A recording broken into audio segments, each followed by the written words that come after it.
Hi everyone, I'm Stephen Jones, Certified Financial Planner. Today we're going to talk about the two most popular ways you can save for your child's future, with an honorable mention at the end.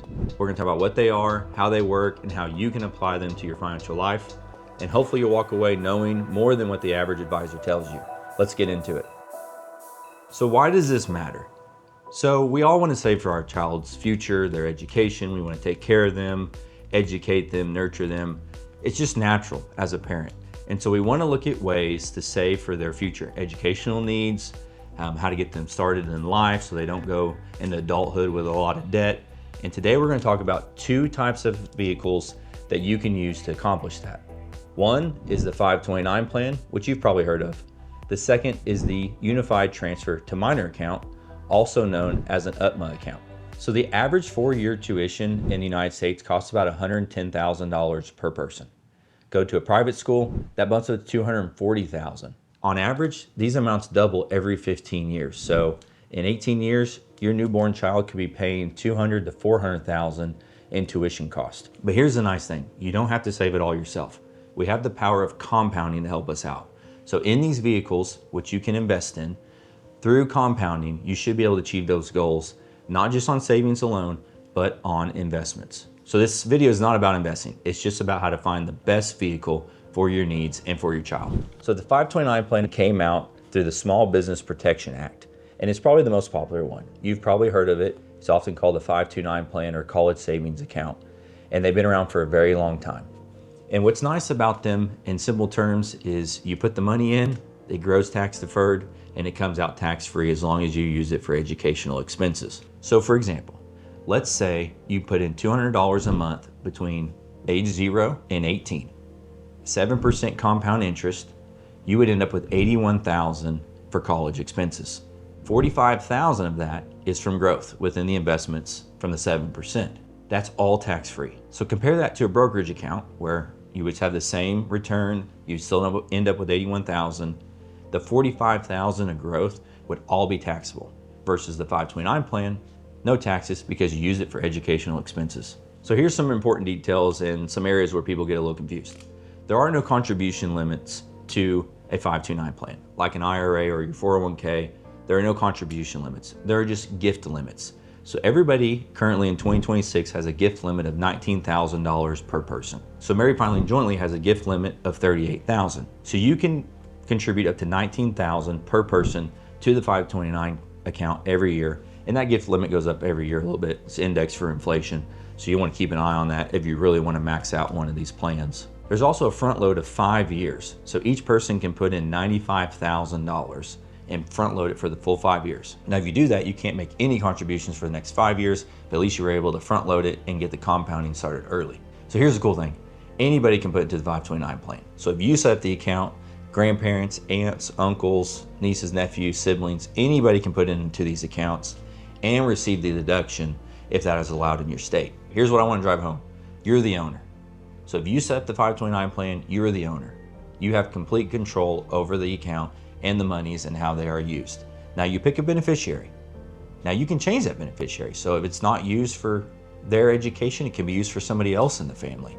So what if they don't go to college? So there's a few things that you can do. You can use it for yourself, and then what you would do is pay tax on the growth in the account like you would in any type of brokerage account and go on down the road. You can also use this for trade school, apprenticeships, certification, online education, licenses. The world is kind of open, and we'll put a landing page on our website and a link in the description that you can go to and reference those, all the approved items for 529 plans. Also, a really cool thing that came out in 2024 is that you can roll over unused 529 plan assets to a Roth IRA for the beneficiary. Now, there's a lot of details that we need to cover here. First of all, there's a lifetime maximum conversion amount of $35,000. So if you had $35,000 in the 529 plan, you could convert up to that. If you had more than that, you can only convert $35,000, and that's over your lifetime. Now here's the other thing. The 529 plan has to be open for at least 15 years, and 5 of those years, the account must have been invested. So it cannot be dormant during 5 years, and it has to be open for 15. You can only convert up to the current annual Roth IRA contribution limit. So for 2026, $7,500 can be converted. So let's assume $7,500 is the maximum for the next few years, it's gonna take about 5 years to fully convert the $35,000 to the Roth IRA. Now, it's still a great feature because there's a lot of unused 529 assets out there, and there's no penalty or taxes on this conversion. So they're allowing you to completely convert that $35,000 tax-free, no penalties, to a Roth IRA, which will continue to grow tax-free. Check out our Roth IRA video that I just did with more details on that. Okay, so last tip on 529 plans. Some states offer a state tax deduction for contributions made to the 529. So in Oklahoma, we have the Oklahoma Dream 529 plan, and you can tax deduct up to $10,000 per person contributions that you have made to that 529 plan. And that's $20,000 for married filing jointly couples. So some states have deductions, some states don't.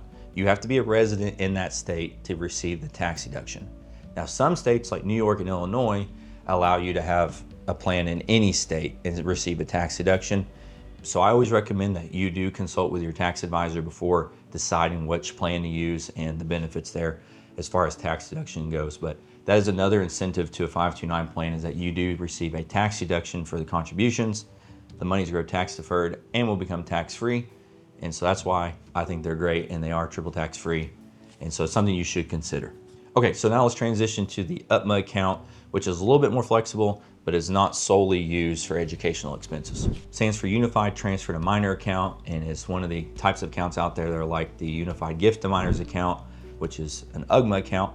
We're only gonna focus on UTMA accounts today for the sake of this video. So these accounts don't get much attention because there are some caveats that you need to know, and they're not as popular as 529 plans because they're just not promoted like 529 plans. Basically, what you do is you set up a custodial brokerage account for your child. So you are the custodian, and then they are the beneficiary of this account when they turn the age of majority in your state. So in Oklahoma, it's 18. So you can invest in almost anything within these accounts. So stocks, bonds, mutual funds, ETFs, real estate investment trusts, anything you can invest in within these accounts. You just have to keep in mind that they will get to this account at the age of 18. Now at 18, that does not mean that they have to cash this account out. They can, they have the option, and that's what deters most people. But they can continue that account and contribute to it, let it grow, use it for later down the road, use it for retirement, for anything they want, but they will get that account at 18. And that is really the key difference here between the 529 plan and the UTMA. There are no restrictions on the UTMA account. They can use it for whatever they want. Now, hopefully, you've done a great job of educating them, showing them how money works, working with them on this specific account, showing to say, hey, look, we have set this up for you. This is what it's for. This is what we hope you do with it, and guide them even after they turn age of majority. Continue to guide them, show them how this account works, why you would want to keep it invested, why you want to save for this, and work on that. Don't just give it to them. Now, you have to by law, but I'm encouraging you to educate them, to work with them, to show them how money works, and hopefully they will make the right decision from that point on. So how is it taxed? So we have to be mindful of the Kiddie Tax. Yes, that's the term here, Kiddie tax. So the first $1,300 of investment income made while you're the custodian is tax-free. The second $1,300 made is taxed at the child's tax rate, which is pretty low. Anything above that amount is taxed at the parent's rate. So if you're really funding these accounts and the income is really coming in from the investments, you could be susceptible to the Kiddie Tax. Now, that's something your CPA will help you with and help you determine if you are paying Kiddie Tax or if you're not. But unlike the 529 plan, taxes are not deferred in the UTMA account. So that's something to be mindful of. Same thing applies on the gift limit for contributions. So you can gift up to $19,000 per person to these accounts. And that's kind of your annual exclusion each year that you need to be mindful of. Okay, so let's talk about financial aid real quick, because both of these apply to financial aid calculations. So when you go to apply, parent-owned 529 plans are going to be assessed at a maximum rate of 5.64%. UTMA accounts, because they are considered the student's assets, are assessed at 20%. So the 529 plan is more favorable when applying for financial aid than the UTMA account. So if you do plan on filing for financial aid in the future, this is something to keep in mind. So let's do a head-to-head comparison of the 529 plan and the UTMA account. So side by side, tax on the growth within the 529 plan is tax-free. On the UTMA account, it's taxable. Remember, we got to think about the Kiddie Tax. Use of funds, 529 plans, mainly for education, that's the sole purpose of those accounts. UTMA account can be used for anything. Start a business, down payment on a house, buy a new car, get started in life. Can be used for school as well, can be used for anything. Who contains control? So in a 529 plan, the owner, the parent normally, you keep it. You are in control of it at all times. The UTMA account, child takes over at the age of 18 to 21, depending on your state. Financial aid impact. So the 529 plan is lower at 5.64%, and the UTMA is higher at 20%. Investment options. Normally within a 529 plan, you are limited on the plan options. So each state has their own custodian, and within the custodian are the investment choices. And so that's something to keep in mind.